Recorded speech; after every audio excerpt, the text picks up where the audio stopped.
Perdana Menteri Tan Sri Muhyiddin Yassin mengadakan lawatan rasmi ke Bandar Seri Begawan Brunei bermula hari ini hingga esok. Lawatan itu bersempena dengan rundingan pemimpin tahunan ke-23 atas jemputan Sultan Brunei Sultan Hassanal Bolkiah. Dan ini merupakan pertemuan kali pertama Muhyiddin bersama Sultan Hassanal di bawah kerangka rundingan pemimpin tahunan. Dan kita nak tahu lebih lanjut mengenai lawatan rasmi Perdana Menteri ini, kita terus bersama dengan pensyarah kanan politik dan hubungan antarabangsa Universiti Utara Malaysia UUM, Profesor Dr. Muhammad Azizuddin Muhammad Sani. Terima kasih Prof bersama saya dalam Buletin Awal ini. Kita nak tahu pandangan Prof, apa signifikannya lawatan Perdana Menteri ke Brunei kali ini? Saya rasa lawatan kali ini adalah lawatan yang juga merapatkan sebenarnya hubungan dua hala antara Malaysia dan juga Brunei. Dan kalau kita lihat sejak memangku jawatan Perdana Menteri Tan Sri Muhyiddin Yassin telah melawat beberapa negara lah, khususnya negara-negara yang mempunyai hubungan rapat dengan Malaysia dan memastikan bahawa hubungan dua hala berjalan dengan baik. Dan kalau kita lihat Malaysia merupakan negara rakan baik kepada Brunei sejak Brunei merdeka pada tahun 1984 dan sehingga kini kita terus menjadi Brunei sebagai rakan dagangan dan juga kerana mereka dekat dengan kita dari segi budaya, dari segi agama dan dari segi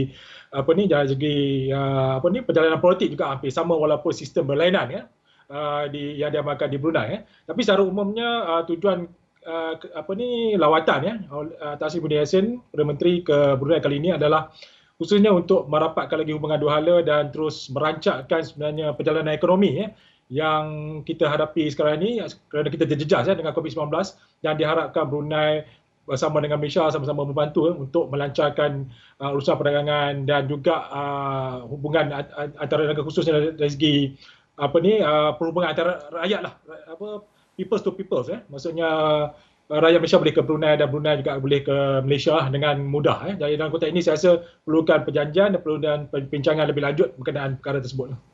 Baik, tadi Prof telah pun menjelaskan beberapa perkara yang dijangka menjadi tumpuan dalam rundingan pemimpin tahunan itu. Tetapi saya kira agak penting juga untuk kita tanyakan soalan, apa yang tidak dijangka menjadi tumpuan? Kita tahu Brunei merupakan tuan rumah ASEAN kali ini dan mungkin kita nak jangkakan atau tidak isu kemelut politik Myanmar akan timbul dalam rundingan pemimpin tahunan ke-23 ini. Dan pandangan Prof, adakah konflik Myanmar ini sepatutnya menuntut perhatian Malaysia dan Brunei dalam lawatan ini?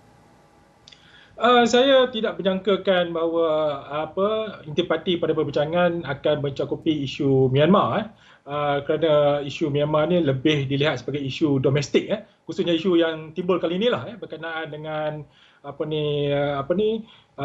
batalnya pilihan raya di Myanmar dan rampasan kuasa dilakukan oleh pihak tentera. Tapi kemungkinan juga isu yang bersangkut dengan hal ehwal penduduk Islam, Rohingya misalnya mungkin boleh dibincangkan lah sebab dia ada kait secara langsung dengan perspektif Malaysia dan juga Brunei untuk melihat keadaan itu dapat diselesaikan. Cuma kali ini saya rasa lebih tumpuan akan diberikan kepada isu dua hala kerana kita ada banyak perkara yang perlu dibincangkan untuk memulihkan ekonomi kedua-dua negara sebenarnya yang terjejas teruk kerana COVID-19. Jadi saya rasa mungkin itu tumpuan yang akan diberikan tapi walaupun tidak menjangkakan bahawa isu Myanmar akan dibangkitkan, tapi kalau ingin dibangkitkan, saya rasa itu pun tidak masalah. Kerana ada hal-hal tentu yang boleh digunakan oleh Malaysia untuk menyuarakan khususnya berkaitan dengan isu Rohingya yang saya sebutkan tadi lah. Dan dalam konteks ini saya rasa platform pertemuan kedua-dua pemimpin negara ini dijadikan sebagai platform yang terbaik lah untuk membincangkan isu ini dan seterusnya membawa ke peringkat ASEAN ataupun lebih tinggi pada peringkat ASEAN ataupun PBB sekalipun untuk memperjuangkan isu-isu yang berbangkit berkaitan dengan Rohingya dan Myanmar lah. Jadi Prof menitik beratkan tentang pelbagai isu dua hala, antaranya kita boleh menjangkakan juga Majlis menandatangani memorandum persefahaman MOU dalam bidang pengurusan bencana untuk memfokuskan tentang pemulihan ekonomi pasca COVID-19. Sekiranya berjaya rundingan ini, apa antara objektif yang kita ingin capai dalam rundingan ini antara hubungan dua hala? Seperti yang ada dibincangkan dan telah dalam perkara ini bukan yang baru pada tahun 2009 yang lalu pun memang sudah ada strategic partnership agreement antara kedua-dua negara untuk meningkatkan hubungan dua hala dan juga perdagangan kan. Malah pada tahun 2019 dan tahun 2020 kan ada juga dibincangkan bahawa perlu dirancangkan lagi ya hal-hal berkaitan dengan perdagangan dan urusan antara kedua-dua negara. Jadi dalam kali ini saya rasa agenda itu dibawa terus kan supaya pastikan antara yang dibangkitkan lah ada sebelum ini dan mungkin akan terus dibincangkan adalah berkaitan dengan laluan hijau laluan hijau antara kedua negara keluar masuk keluar masuk dan juga supaya perhubungan itu dapat diteruskan dan seterusnya dari segi konteks diplomasi vaksin juga ada dibincangkan supaya kedua negara mendapat manfaat daripada pembelian dan juga perluasan dari segi vaksin nantilah yang boleh dinikmati oleh rakyat kedua-dua negara. Dan yang paling penting juga adalah berkaitan dengan urusan berkaitan dengan petroleum di mana ada kerjasama antara Petroleum Brunei dan juga Petronas untuk cari gali dan juga bersama untuk menguruskan blok telaga minyak misalnya blok N dan juga blok P yang sering dibincangkanlah antara kedua-dua negara. So dalam konteks ini saya rasa banyak perkara yang boleh dibincangkan berkaitan dengan urusan antara kedua negara dan saya rasa ia memandangkan Brunei adalah rakan baik kita dalam ASEAN dan juga negara jiran kita. Saya rasa dengan pertemuan ini saya rasa akan merancangkan lagi dari konteks people to people lah dan juga government to government juga dalam urusan membangunkan semula ekonomi Malaysia dan juga Brunei secara bersama.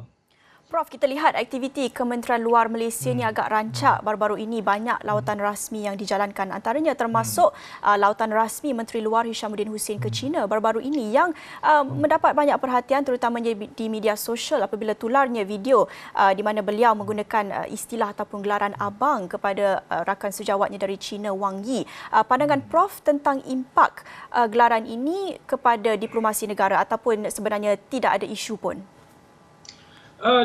Dia sebenarnya tidak melibatkan dasar kan.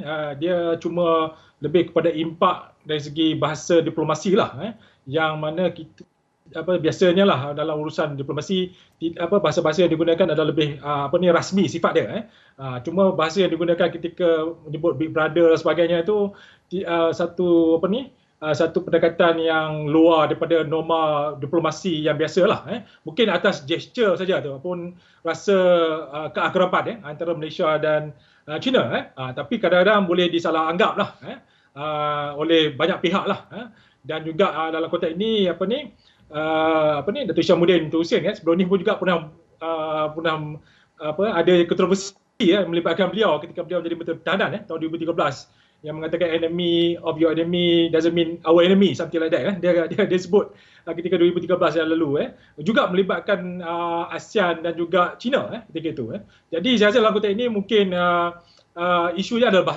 bahasa diplomatik yang harus digunakan dalam urusan rasmi tapi dari segi dasar sebenarnya ketentuan ditetapkan oleh kita kalau dasarnya yang jalan seperti biasa dan tidak menjadikan China sebagai hegemon power kuasa yang boleh mengawal dan dasar-dasar kita. Saya rasa kalau itu tidak berlaku saya rasa sudah cukup tidak perlu perubahan dasar yang dilakukan dalam konteks menyampaikan perkataan yang tadi tapi dalam konteks ini saya rasa benda ini boleh dileraikan dan saya rasa telah dileraikan oleh Datuk Hishamuddin lah supaya tidak jadikan kontroversi lah cuma selepas ini bahasa-bahasa rasmi lebih baik digunakan daripada bahasa-bahasa yang walaupun nampak gesturnya baik cuma kadang-kadang boleh disalah anggap dalam konteks hubungan antarabangsa lah.